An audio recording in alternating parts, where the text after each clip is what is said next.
You think your badge makes you right? No, No. but it means I know what she's planning.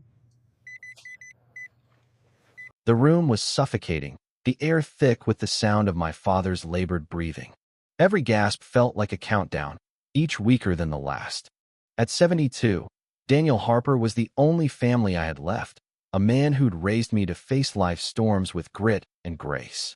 Now, he lay in his bed in our quiet Willow Creek home, his heart condition spiraling, his life depending on a package of specialized medication stuck at the community gate. Outside, a silver Lexus blocked the delivery van, and standing beside it was Cynthia Powell, the HOA president, her arms crossed and her voice sharp as a blade. "No permit, no entry," she declared, as if a piece of paper could outweigh a man's life. Little did she know, her petty power play had just awakened a force she'd regret crossing a federal agent who'd spent decades dismantling people just like her. My name is James Carter, though most folks call me Jim. I'm 52, a senior FBI agent specializing in financial crimes, and 3 months ago, I took leave to care for Dad. He'd been a U.S. Marshal for 35 years, a man who still called strangers sir and ma'am with a nod. He taught me to stand up to bullies, to fight for what's right, no matter the cost. But as I stood by his bedside in our suburban Virginia home, watching him struggle, I wasn't Agent Carter. I was just a son, helpless as Cynthia used her HOA authority to toy with my father's life. What she didn't know was that I'd spent my career taking down criminals who thought they were untouchable. This wasn't just a delivery dispute, it was personal. And I was about to show her what happens when you play games with the wrong family. The trouble started 6 months ago when Cynthia, a recent transplant to Willow Creek, took over the HOA. She was a polished woman in her late 50s, with a smile that never reached her eyes and a knack for making rules that seemed designed to control rather than protect. She introduced community safety protocols, requiring permits for everything from lawn ornaments to package deliveries. Most residents grumbled, but complied. Nobody wants to tangle with an HOA over a mailbox. Dad's medication, though, wasn't just any package. It was a temperature-controlled drug, specially ordered from a lab in Maryland, unavailable at local pharmacies. Without it, his heart condition could turn fatal in hours. For years, deliveries had come without issue, but Cynthia's new rules changed that. She stood at the gate that morning, her Lexus blocking the van, her voice dripping with satisfaction as she sent the driver away. I tried reasoning with her. "Ma'am, this is life-saving medication," I said, my voice steady despite the panic clawing at my chest. "My father could die without it." Cynthia's lips curled into a smirk, and for a moment, I saw something chilling glee. "Rules are rules, Mr. Carter," she replied, sliding back into her car. "Take it up with the HOA office tomorrow. We open at 9. As her taillights faded, I felt a shift inside me. The scared son stepped back, and the federal agent took over. I got the delivery rerouted to a hospital, costing a fortune but saving Dad's life for now. But as I sat in the hospital waiting room, watching his vitals stabilize, I made a decision. Cynthia Powell thought she could wield her little kingdom like a weapon.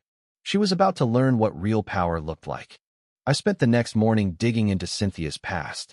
Years of investigating financial crimes had taught me how to spot a predator, and Cynthia's history was a red flag parade. 2 failed businesses in Ohio, both tied to shady investments that left partners penniless. A messy divorce in Florida, with whispers of fraud in the settlement. And a trail of lawsuits against neighbors in 3 states, all for petty disputes she'd escalated into legal battles. Cynthia wasn't just a control freak, she was a professional troublemaker. As I sifted through her credit report, my doorbell rang. It was Dr. Ellis, Dad's cardiologist, a soft-spoken man in his late 60s who rarely strayed from medical talk. "Jim, we need to talk about yesterday," he said, glancing nervously down the street. "Mind if I come in?" "Over coffee, Dr. Ellis dropped a bombshell. "I used to work with your father in the Marshal's service, back when we hunted organized crime in the 90s, he said. Cynthia's been asking odd questions about Daniel's past, his federal connections, his health records. She's not just an HOA tyrant targeting him. He handed me a card with a number scrawled on it. Call Detective Laura Bennett. Tell her I sent you. She's been watching Cynthia for months. The pieces were clicking together, but they formed a picture I wasn't ready for. Cynthia wasn't just flexing HOA muscle, she was fishing for something bigger, something tied to Dad's past. That evening, Cynthia called an emergency HOA meeting at the Willow Creek Community Center. The room buzzed with tense neighbors as she launched into a presentation about security threats and rule breakers. For 20 minutes, she painted the Carters as entitled outsiders, hinting that our federal connections made us think we were above the law. The crowd ate it up, nodding along as she stoked their fears. Then she made her mistake. Some people, she said, locking eyes with me, think their badges let them ignore community standards. The room went silent. I stood, letting the moment stretch, every eye on me. You're right, Cynthia, I said, pulling out my FBI badge and holding it up. Badges don't exempt anyone from rules. But they do help when you notice patterns like someone targeting a retiree's medical records or creating policies to harass specific families. Gasps rippled through the crowd. Cynthia's face paled, but she recovered quickly. Agent Carter, rules apply to everyone, she said, her voice tight. Even federal agents. I smiled. Absolutely. That's why I've already spoken to Detective Bennett about your interest in confidential medical records. I'm sure you have a good explanation. Her eyes flashed with fear, real, raw fear. She knew I was onto something, and I knew she was hiding more than HOA nonsense. The next morning, Cynthia struck back. My phone buzzed with notifications as local news vans swarmed our street. Social media exploded with FBI bully, painting me as a rogue agent terrorizing a suburban HOA. Cynthia had leaked edited footage from the meeting, making my badge reveal look like a threat. Neighbors I'd known for years glared at me, convinced I was the villain. Then, at noon, my doorbell rang. It was Mrs. Clara Thompson, our 75-year-old neighbor, clutching an old cassette recorder. Jim, you need to hear this, she said, her hands trembling. She hit play, and Cynthia's voice filled the room, cold and venomous. The Carters think their federal ties make them untouchable, she hissed on the tape. But some families learn the hard way. Clara explained she'd been recording HOA meetings since Cynthia fined her for a non-compliant garden. She's been targeting your family for months, Jim, Clara said. Mentioning Daniel's name, his past, long before the medication incident. She's not just pettish, dangerous. As I listened to more recordings, my blood ran cold. Cynthia wasn't just a bully. She was calculated, experienced, and terrifyingly familiar with law enforcement. Her comments about handling federal agents suggested a history far darker than HOA disputes. Then Detective Bennett called with a bombshell. Cynthia Powell isn't her real name, she said. She's Elizabeth Dorsey, daughter of Victor Dorsey, a drug lord your father put away in 1998. She changed her name after his conviction and swore revenge on every agent involved. The medication block wasn't random, it was a 25-year vendetta against Daniel Harper. Bennett and I met at a rundown diner outside Willow Creek, where she handed me a folder detailing Elizabeth's past. Her father's empire had crumbled because of Dad's work, and she'd spent decades rebuilding it, using HOAs as a front to launder money and target enemies. As I processed this, a text from an unknown number lit up my phone. Agent Carter, I know about your mother. Meet me at Oakwood Park, alone. Ethan. Bennett pulled up surveillance photos. Ethan was Elizabeth's 17-year-old son, a troubled kid with a rap sheet. At the park, he looked haunted, his eyes darting nervously. Mom doesn't know I'm here, he whispered, showing me photos from his phone. Elizabeth's office, walls plastered with articles about Dad's cases, photos of our family, and a timeline of revenge. She's been planning this my whole life, Ethan said. Every move, every HOA rule, was about getting to your dad. Ethan's next words hit like a gut punch. She hates you because you had a normal life, a dad who taught you right from wrong. She never had that after Grandpa went to prison. Then he dropped the real bomb. Elizabeth was working with the Black Vipers, remnants of her father's crew, and they were watching our house, our routines, Dad's hospital visits. As he spoke, 3 men stepped from the shadows, their movements practiced and menacing. My FBI training kicked in. The fight was brutal, but quick. 2 were zip-tied. 1 was groaning with a dislocated shoulder. Ethan, hiding during the scuffle, called for backup, his voice shaking. Mom's going to kill me, he said, but I saw relief in his eyes. He was done being her pawn. Ethan's final tip was about a safe in their basement, where Elizabeth kept cash from Grandpa's old deals and HOA funds. This wasn't just revenge, it was a criminal enterprise. With Ethan in protective custody, I got a warrant through Bennett. But the real breakthrough came from Sarah Mitchell, the HOA's timid accountant. She met me at a coffee shop, her hands shaking as she handed over a USB drive. "I've been tracking Elizabeth's crimes for a year," she said. "She's stolen $1.8 million from the HOA to fund her vendetta." Sarah's story was chilling. She'd known Elizabeth as Lisa Dorsey in high school, where Elizabeth bullied her relentlessly. When Elizabeth became HOA president, she hired Sarah, knowing her fear would keep her quiet.